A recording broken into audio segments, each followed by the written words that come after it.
What's going on, everybody? Chad here. Welcome back to the Dorky and 40 channel, and a quick update. Was sitting here working on my little massive droner. I just put in a cheap SPEDIX fly color the IS-100 stack into it and got it back up and running after my little Talon burned up, and I flashed it with the latest development build of Betaflight 4.0, and I was very happy to see that they have actually added some very interesting features into the OSD. So now we can actually configure our dynamic filters as well as our center filtering range for that little dynamic notch filter.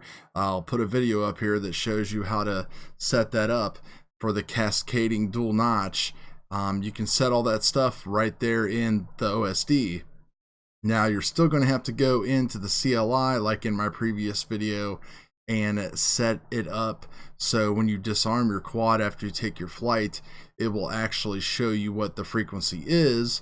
But then if we go in and take a look here, did a quick arm and disarm here on the bench and was playing around, and you can see right there my peak FFT was set at 341. Now I previously went into Betaflight and configured this and raised it up to 650, and if you see now in the OSD we have a dynamic filter setting, and right there it is.